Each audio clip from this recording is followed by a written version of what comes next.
Hi, I'm Jia and welcome back to Lively with JT.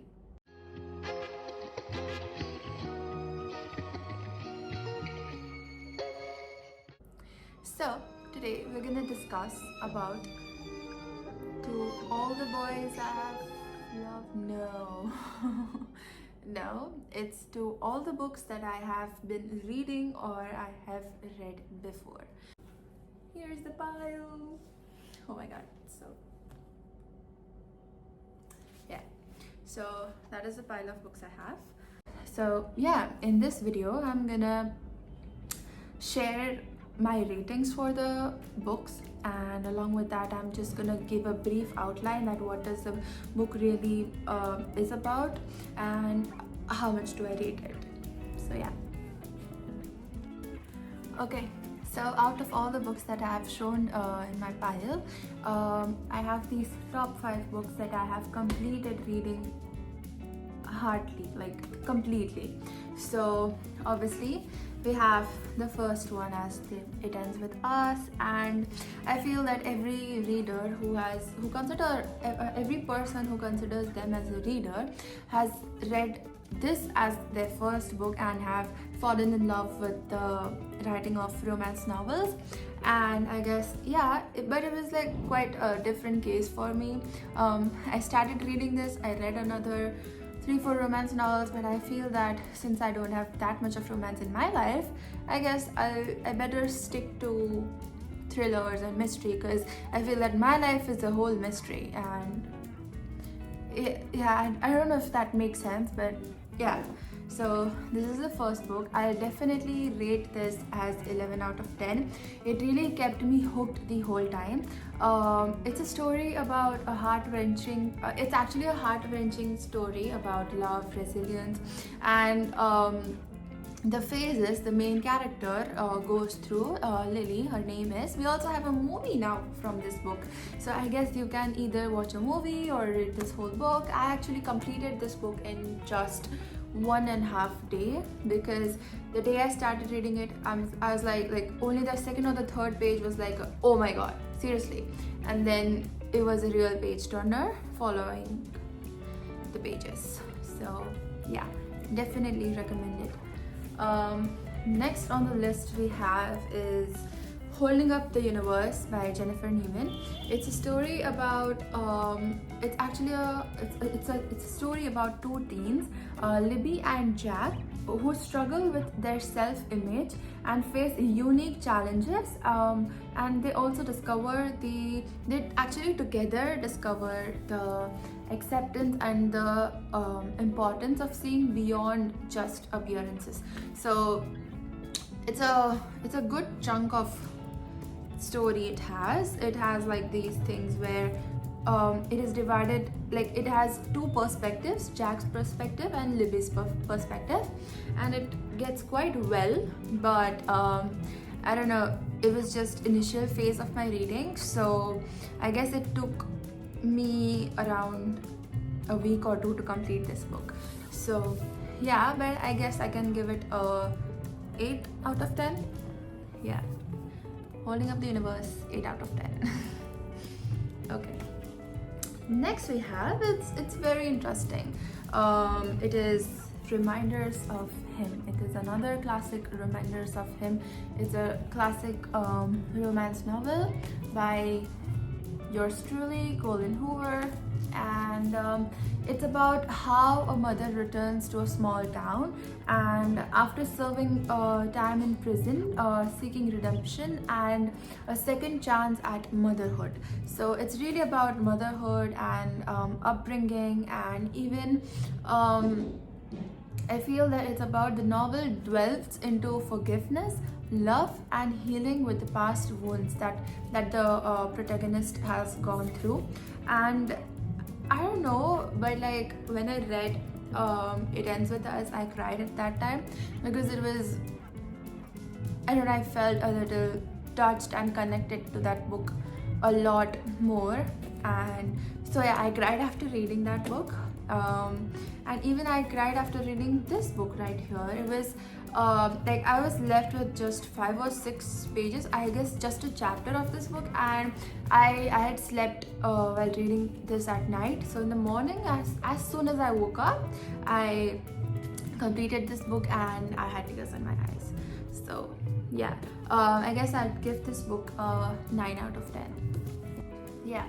So I was talking about these two books right here. They are a real page turner. Both of these are mystery thriller novels, and I definitely recommend giving it a try. And I won't mind reading these books once again. Yeah, so the first one we have is Verity by Colin Hoover, and again, I really appreciate her changing the genre from just romance to thriller romance and mystery romance. So it really makes us think as in what the real story is. I mean, there are these two people, the two protagonists, I should say. There's an author and there's a writer, and the author of the series has lost her way. But when we have the child, not the child, sorry, the writer, she has been hired to complete the author's series. And when she visits to the author's place, she finds out something that was never meant to be found, and that is a manuscript. So there's this whole story, and in the end, we are really not sure what to believe in. So I guess it's a real page turner, and I was completely shocked the time I was about to reach to the ending of the book. And in fact, the last chapter, if you're missing out on the last chapter, then I don't recommend. Please, you have to read. And apart from that, I just found out that this book right here has an extra chapter as well. I mean, if you have read this book, then you must be knowing what is in the end, and there's a continuation to it. So I haven't read that yet, but I just got to know from a friend of mine, and I'm like, whoa! Actually, it's not available in the paperback version, but it's available online. So please make sure you check it out, and I definitely recommend this, and it's an 11 out of 10. Yeah. Okay. So this book right here, The Silent Patient, it's nothing but a thriller and a mystery book, but it can be more specifically given notice about as a psychological thriller.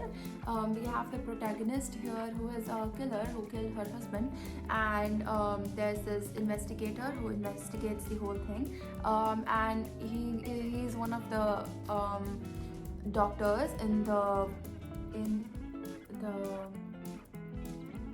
yeah, actually there's a psychotherapist who reviews this case, and turns out it was mind blown at the ending of this book. And yeah, so we have the two protagonists, Alicia and Theo, and we can see the story through them this whole time, and it really gets really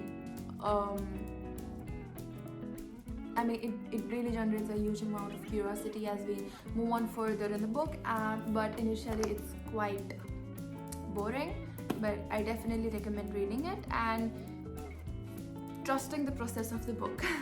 So yeah, I guess I can give it a 9.7 out of 10. Yeah. Okay, so that was it for the books that I have read. Now we move on to the books that are in my TBR shelf but haven't been able to continue with them or even start again. So these are the 5 books that I started reading, and I haven't finished them yet, and I have reasons for those actually. So yeah, I'm just gonna complete it in really very short because I have quite forgotten the stories, and I really think that I'll be needing to start over all again. So yeah, it starts with Us as the first book, and the way it ends with Us impressed me. This book has failed me to do so. So I stopped in the middle reading, and I haven't read it since the past 1 and a half year. Yeah, I don't know when I'm gonna start, or I'm just gonna see the summary online. I don't know. Then we have another book, Beach Read. I mean, I have seen a lot of bookstagram and booktubers recommending this book, and I don't know, I just haven't been able to complete it. I guess I was on the half rate of this book, but I haven't been able to complete it. But I really want to complete it after I complete reading the book which I'm reading currently. So yeah. Then we have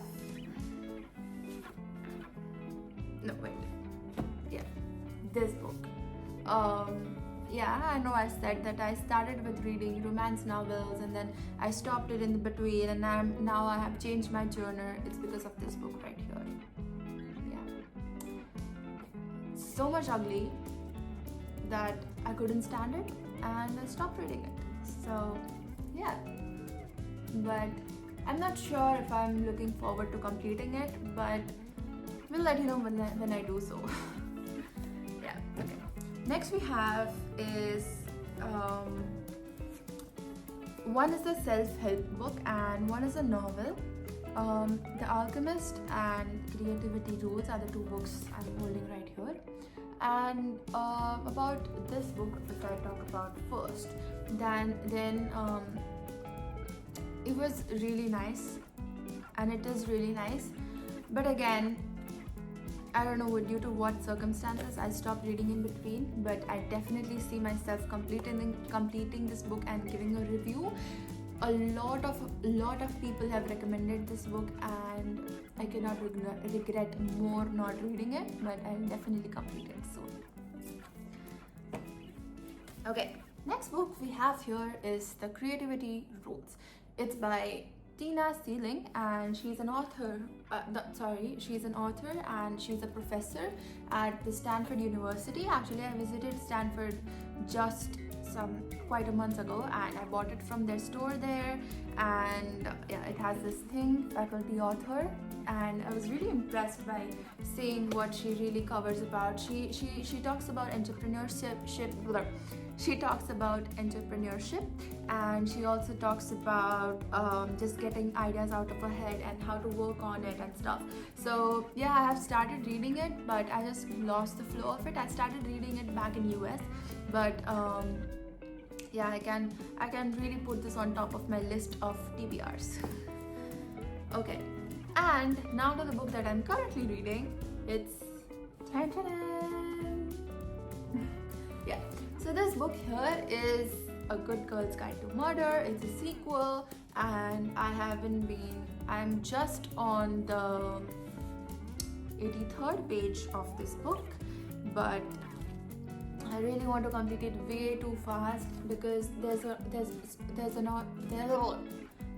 series already which is live on Netflix. You can check it out, not sponsored, but yeah, there's a series out there, and people are really saying that the book is way much better than the series.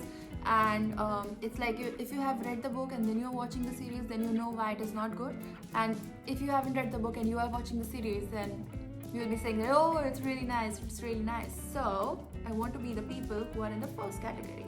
That's why I'm reading this book right here.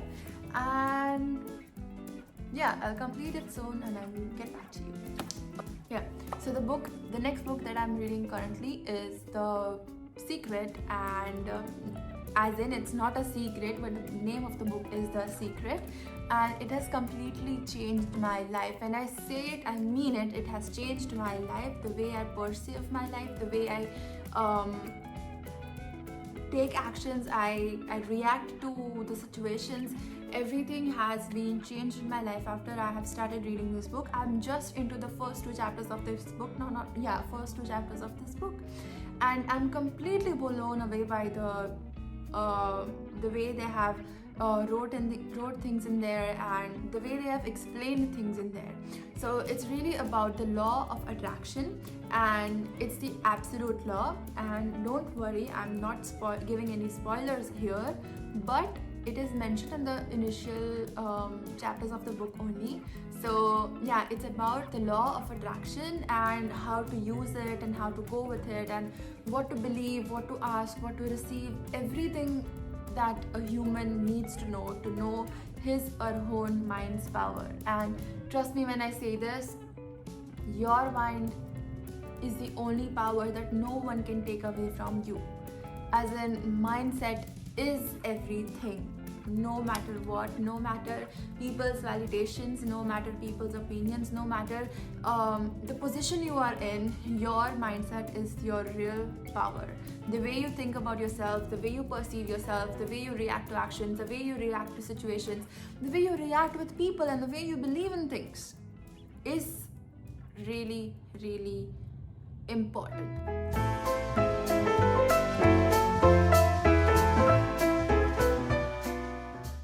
That songs always keeps playing in my mind.